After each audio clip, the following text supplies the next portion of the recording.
ابراہیم التیمی کہتے ہیں ایک دن عمر بن خطاب رضی اللہ تعالیٰ عنہ تنہا تھے، اکیلے تھے، تو سوچ میں پڑ گئے، کسی کو بھیج کے کہا کہ ابن عباس کو بلاؤ۔ جب وہ آئے تو کہا کہ یہ امت کیسی اختلاف میں پڑے گی جبکہ اس کی کتاب ایک ہے، اس کا نبی ایک ہے اور اس کا قبلہ ایک ہے۔ کہا کہ اے امیر المؤمنین، ہمارے درمیان قرآن نازل ہوا، ہم نے اس کو پڑھا اور ہم نے اس کو جانا کہ وہ کس معاملے میں نازل ہوا ہے، کون سی آیت کس چیز کے بارے میں اتری، ہم کو معلوم ہے، اور ہمارے سامنے قرآن نازل ہوا ہے تو اس کا شان نزول اور اس کا مقام ہم جانتے ہیں کہ کون سی آیت کہاں رکھی جائے گی۔ لیکن ہمارے بعد کچھ لوگ آئیں گے، وہ قرآن پڑھیں گے لیکن انہیں معلوم نہیں ہوگا کہ کون سی آیت کس مسئلے میں نازل ہوئی ہے۔ اب ہوگا یہ کہ جب وہ جانتے نہیں ہوں گے کہ کون سی آیت کس معاملے میں ہے، ہر ایک کی اپنی ایک رائے ہو، جب ہر ایک کی رائے الگ الگ ہوگی تو آپس میں ان میں اختلاف ہوگا، اور جب آپس میں ان میں اختلاف ہوگا تو آپس میں وہ لڑ پڑیں گے، لڑائی جھگڑے تک اختلافات پہنچ جائیں گے۔ اختلاف ہوگا کیوں؟ اس لیے کہ انہیں نہیں معلوم ہوگا کہ کون سی آیت کس مسئلے میں ہے، لیکن یہ کس کو معلوم تھا؟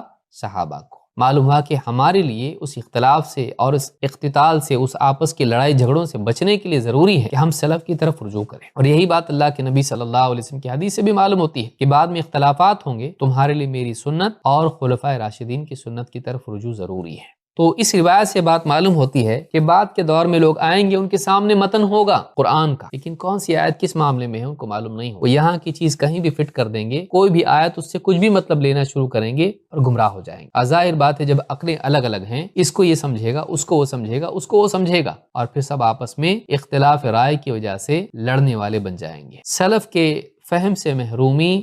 ہلاکت کا سبب ہے۔